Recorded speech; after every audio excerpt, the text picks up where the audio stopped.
Hey, what's up guys? Welcome back to a brand new video on my channel. You're watching Boss Your Money.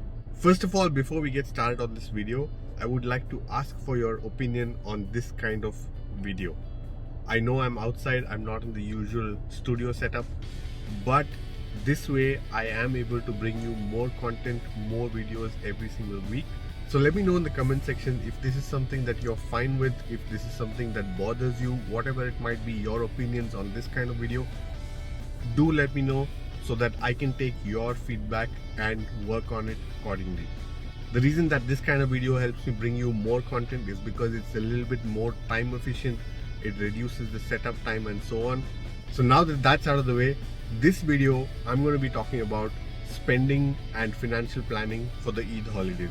Eid is right around the corner, and when long holidays are present in the near future, we always know that there is going to be a financial aspect to it as well. Our expenses increase for sure, and that is something that is unavoidable. But it doesn't have to be something that is difficult to deal with. So watch this video to know about my perspective on how to deal with such situations. And while you're at it, if you enjoyed the video, please don't forget to smash the like button for the YouTube algorithm. Let's get straight into the video.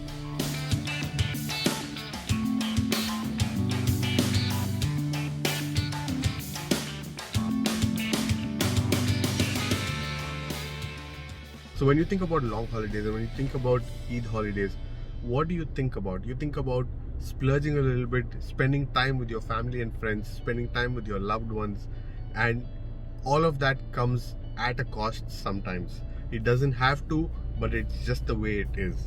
There are a lot of gift exchanges, there are a lot of fancy meals, there are a lot of plans for staycations involved, and this can go on and on. So it can be expensive, and I've been there and I know exactly how it feels. It's absolutely fine to spend that little bit extra at a time like this and splurge when the time comes. But do what is in your means. That's the key here. It is very important to not go overboard. It is important not to exaggerate your income. It is important not to show off. These things are very, very important. It is so very critical that you understand where you stand financially, and then based on that you take a decision on what you're going to do. If some of your family and friends want to go for a staycation, but a staycation is not in your budget, you can very kindly excuse yourself, but be a part of a meal celebration.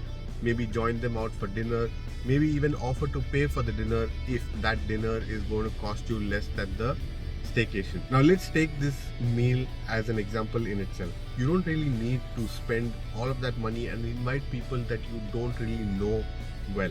It doesn't have to be friends of friends of friends of friends. It can be just people who you really care about, just a really close circle of friends and family.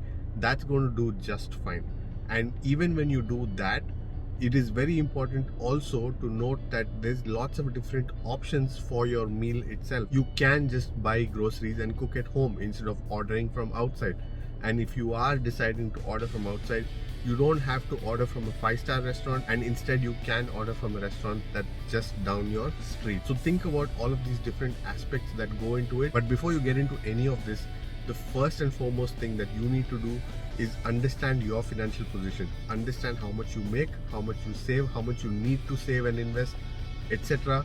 before you actually get into the spending of it.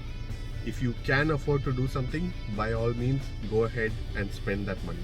But if you cannot, you should be able to say no. If the time comes, when the time comes, you should be okay with just saying no. So what do you think? Have I covered everything that entails a financial plan when it comes to spending during the holidays? If not, what are some of the other aspects that you face when you're doing a Eid holiday plan? Let me know in the comment section.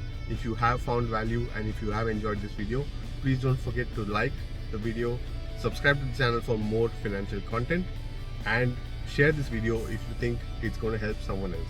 I'll catch you in the next one. Take care.